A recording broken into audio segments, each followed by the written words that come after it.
Greetings, people of Earth. Whoa, we're shaky. Better? Okay, greetings, people of Earth.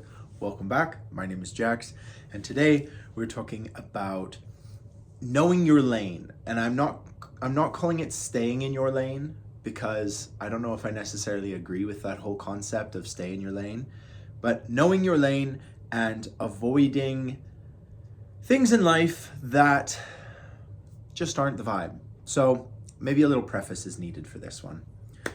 The world is infinitely interesting, infinitely big. The universe expands and constantly expands. Like, we will never map out the whole thing. We will never know it all. Life contains an infinite number of unique creatures and characteristics and things. Humans have come along and we've created society and history and language and religion and our culture and all the little facets, from mechanics to gardening to hanging out with your friends to getting older. There is an infinite number of things in life that you can experience, learn, interact with, all of it. You know, it's very vast, and I'm not saying anything revolutionary. So, a lot of philosophers and a lot of spiritualists take the approach that, like, you should really get out there and try to explore everything, keep your mind open to things.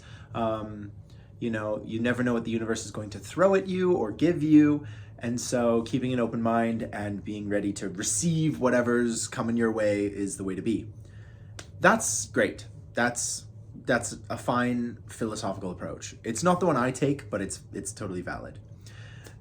Now, I personally think that there are things in life, whether you have had a past experience, whether someone you trust has told you, maybe stay away from thin ice, maybe stay away from shellfish, or, you know, pufferfish sushi. You know, you've been brought aware of an area that, for lack of a better word, and I don't like this word, is problematic. There's some kind of problem with this particular thing, and either your judgment or the judgment of others or your own basic instinct of, like, ooh, maybe I shouldn't touch this, maybe I should stay away from this, comes out, and you decide, I'm not going to touch this thing. I'm going nowhere near it. I'm not associating with it. And it could be anything. It could be a philosophical belief. It could be a specific kind of idea or group of people or whatever, that you just think, perhaps this is not for me. Do not put words in my mouth. Do not assume that I am saying anything that the cultural ethos may or may not be talking about right now. What I'm talking about is, there are things in life that you just innately know, I might want to just stay in my own little world and not engage with this thing. For me, it's cucumbers. That's just what it is. Not a fan, especially in sandwiches.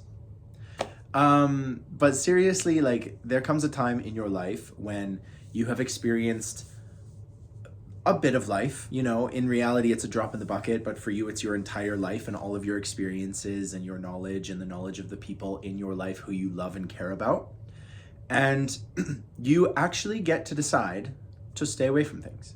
So for me, I kind of stay away from, like, professional football and conversations about professional sports and things like that. I enjoy watching some of them, but I don't jump into that culture. I steer away from it. You know, there are certain elements of the gay culture that I stay away from. There are certain elements of political culture that I really try to stay away from, as you guys know. So it is absolutely fine to choose your lane in these cases and just hang on to it. And, you know, keep that in mind. Keep that concept in mind. Because, like I said, the world is infinitely vast, and it is full of so much complexity and ingenuity and creativity, and also negativity, also sadness, also difficulty, also prejudice.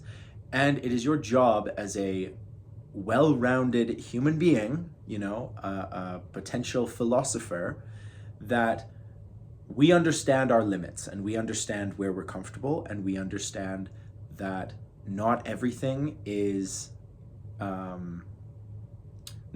unsacred. You know, I think a lot of times we have this approach that, oh, this is a sacred topic, we can't talk about this.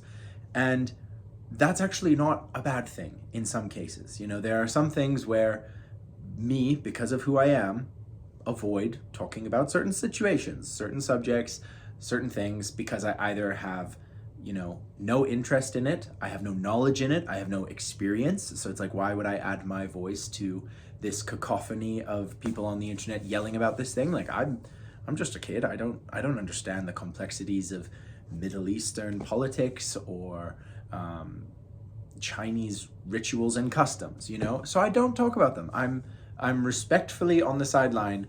I might try and learn something and open my brain to it, but there's a difference between learning about something and actively engaging in something, or, deciding to speak and deciding to have some sort of action towards something.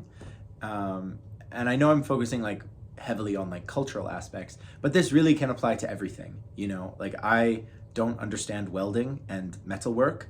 And if I'm being completely honest with you, I don't get the fascination with the welding videos on Instagram and stuff like that, but there's an entire community of people who absolutely love watching a laser welder weld two pieces of metal together. And then there's this huge comment section about, oh, he should have line welded it, oh, he should have spot welded it. And I honestly don't know. I would say I care less, but it's a thing. People are allowed to have their thing. It's not my cup of tea, but I'm not going to go out and comment on the videos and go, this is so stupid, I don't understand these videos. And so you can really apply this to any area of your life or any area that you come into contact with and just go, is this really my lane? And I think it gets to this deeper issue that I have with this is not so much know-it-alls, because you guys know my opinion on know-it-alls, but it's this concept that you have to have an opinion on everything. You have to have some sort of founded justification for whether you like or dislike something in today's world. I recently watched a video clip of someone asking some celebrity about their opinion on the political situation in the United States. And I just got to thinking, like, and this person was not a citizen of the United States. And I just got thinking, this person probably could care less about what is going on. And I know there'll be a group of you that say, no, you have to stay informed, you have to blah, blah, blah, blah, blah. You don't. You get to choose. It's your life. If it comes back to bite you in the butt, at least you've thought about it and you've made the conscious decision. However, asking someone a very niche question about a very specific and politically divisive thing is not kind, is not edgy, it's not being groundbreaking media, you're not being clever, you're not being, ooh, gotcha questions. It's just expecting some kind of know-it-all answer that is going to get half the people mad at this celebrity and half the people agree with this celebrity.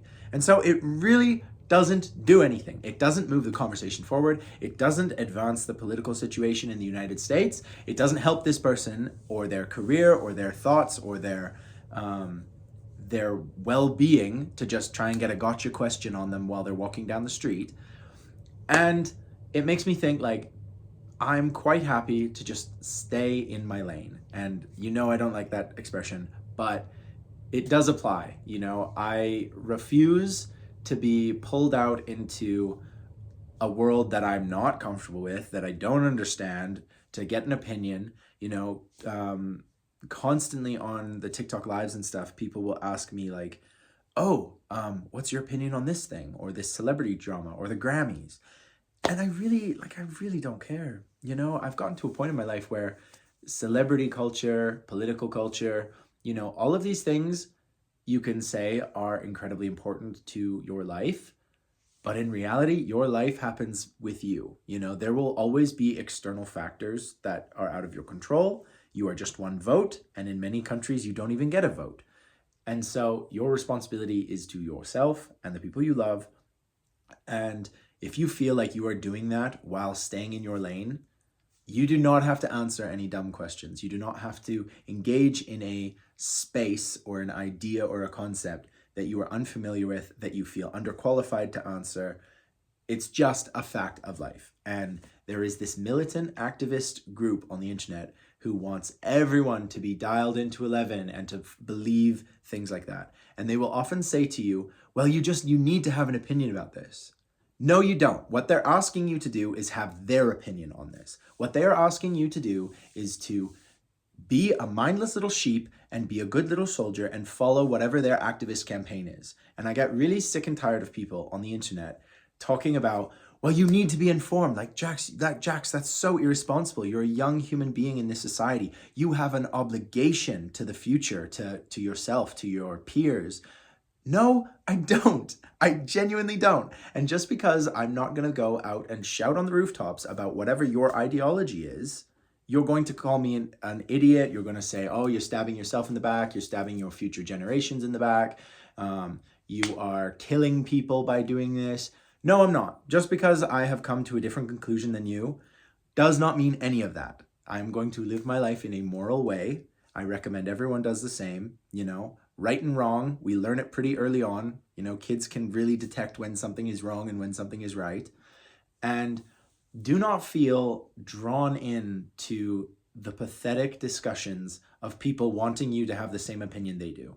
Because when they say you need to be informed, they don't actually care about you. They don't actually care if you are informed in a well-rounded, holistic way. They care that you're informed the way they want you to be. And I absolutely refuse to play that game. And so I don't play it at all. And I stay in my lane. I'm sorry for the rant. I got a little heated there just because I got thinking about all the times people have said that I have to have an opinion about something that I don't know enough about or that I choose not to have an opinion about. So sorry about that. I'm not yelling at you. I'm yelling at the faceless mob of activists, one way or the other, left and right, up and down, traditional and liberal, conservative, and whatever the heck the other one is. So that is my 2 cents. I'd love to know your opinion on this. Be respectful in the comments. Feel free to call me out if you feel I'm wrong. I feel like I've stated my opinion somewhat well in a 12-minute rant, but perhaps I've missed something that you have picked up. So thank you for watching. As always, I hope you're having a beautiful day, month, year, week, century, millennium, decade, epoch, era. And as always, I will talk to you guys tomorrow.